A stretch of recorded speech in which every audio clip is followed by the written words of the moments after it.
preseason match number 1, I can't even say it, New England Revolution. Shout out to Carter for continuing his live blog series. The 3rd straight year he's been doing this.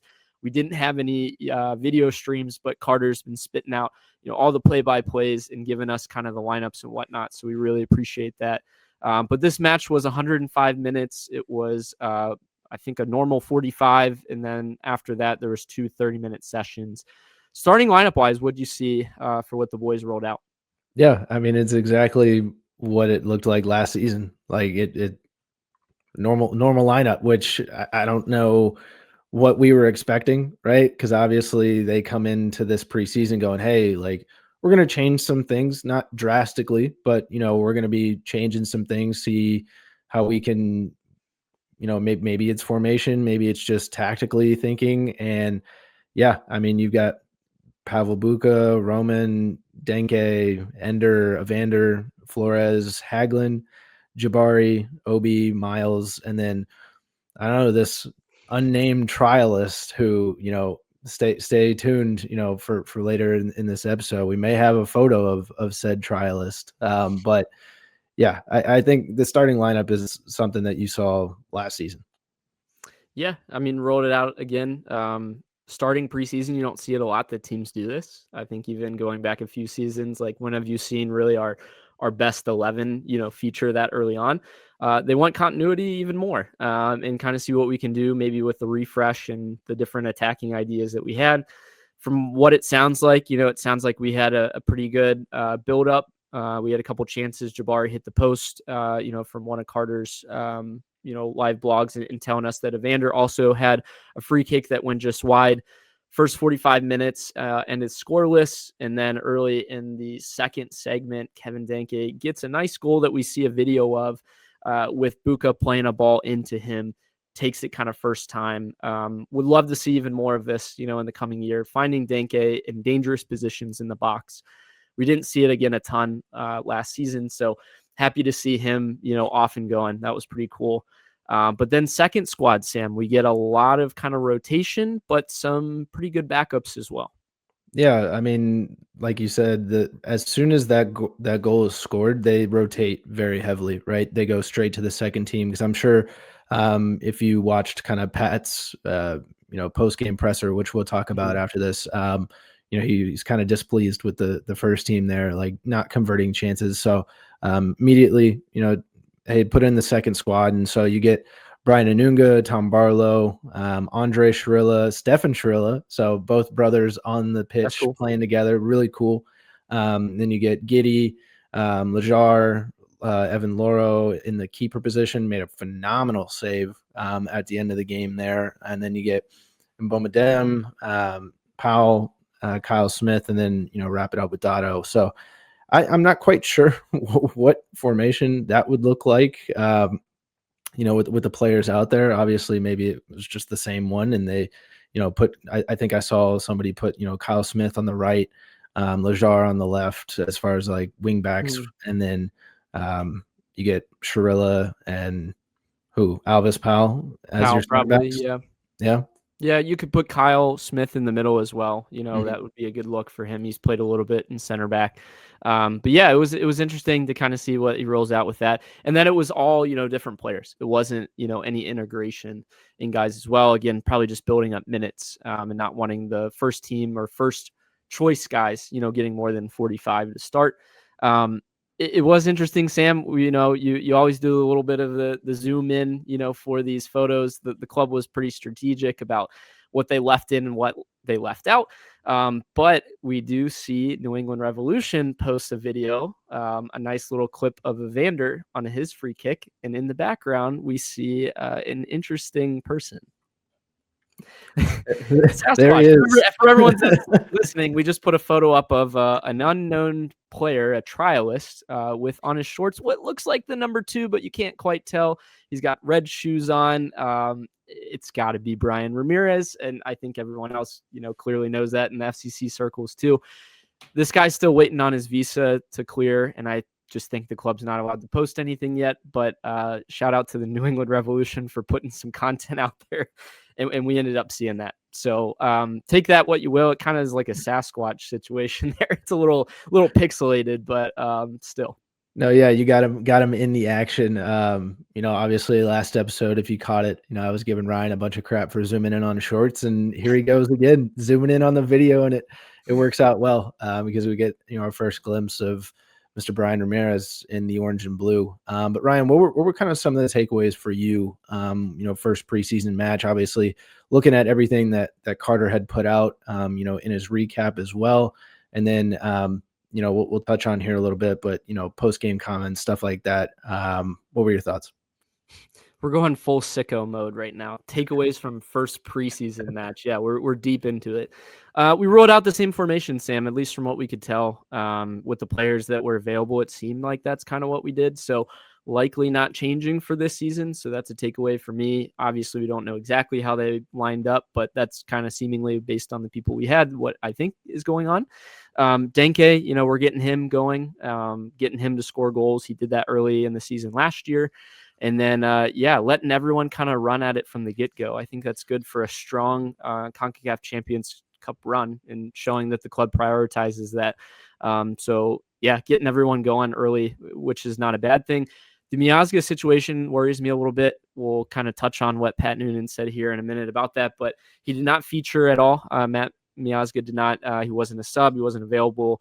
Sounds like he had some external things going on with his knee. So we'll, again, chat on that. But Sam, before we do, your takeaways. Yeah, my takeaways, I mean, obviously from what we were reading from Carter and then seeing, via video, it looked like we had some encouraging, attacking moments early. Obviously, Jabbari off the post, that seemed exciting, right? Reading it. It was But a header, right? I think it was. Yeah. But once again, I mean, this is all about progress and not too much on results. Obviously, in anything you want to win, but Right. you want to continue to see that progress and the fluidity in the squad. My other points are, I mean, you have returning players, right? So the standard is higher. It makes sense. You'll hear kind of what Pat said, and it makes sense. It's valid. I hope that they're able to live up to that standard, obviously, because the cohesion after one season, right? We'll see if they're able to put it together. But then something really cool too, 3 different scorers to lead off the preseason the past 3 years. You get Denkey opens the scoring for 2026. Last year it was Andre Sharilla for 2025, and then Aaron Bupenza opened the scoring for 2024. So yeah, really cool to see that. I mean, I'm sure it was probably a 4th different score. I just didn't go back before that because Carter Chapley started 3 years ago. So we have 3 different goal scorers, 3 different, live blogs. So that's why I kind of put the 2 together. But Ryan, you kind of run the people down. First, Denkey's comments that they had after the match here. Yeah, so Kevin, you see the video of him, and they asked him, about the season and this match particularly. He said it's good to continue building connections with the players. Like last year, everyone was coming in and was new. Now they have, another preseason under their belt to kind of get everything together, and that should kind of give us an advantage, because of that. Pat Noonan then looks very tired in his conference. When they interview him, it looks like back at his on hotel. Zoom. So they're on Zoom, right? If you saw the clips we put out, they're interviewing him via Zoom, and he's sitting on a couch, just like, I want to take a nap. Like I want to Poor guy just needed to sleep a little bit. But it was nice of him to do, for the first preseason match to give us, some info on this. But he felt like the first 45 minutes was poor. Just again, having more expectation with a lot of the continuity from last year's players. Last 10 minutes better, but still not, quite enough in conceding up a goal. But trying new things, how to use the wing backs a little bit better, weak side responsibilities, attacking third play, kind of things that, again, we've been waiting to see kind of come together. So it was nice to see him kind of comment on that. But also saying, prior to this match, how it was maybe arguably one of the strongest preseasons that he's seen, getting the guys on and off the field together and in a productive way. So that was interesting. But then some big comments come out. We had been tracking this one, but Teenage Hidebe, he was not able to attend the match, but is back or was back in Cincinnati. And then I think did his medical, is likely going to be down Yesterday. or was Yeah. down in Florida. Sunday. So yeah, he's back down with the squad with a new number, by the way. He's number 15 now instead of 16 from last year. And then, like we mentioned with Matt Miazga, Sam, training off to the side, Pat comes out and directly says he's had some irritation in his knee. Joining the squad hopefully soon. I know Laurel had kind of put it out as well. They want to ease him back into it, which makes sense. It's concerning. I mean, we've had 3 months since his original injury now. Whether this is related to surgery from before or not, we can only speculate. But the fact that he's still feeling some irritation there concerns me this close to the season. Hopefully he can, again, build his way back in and get through things here.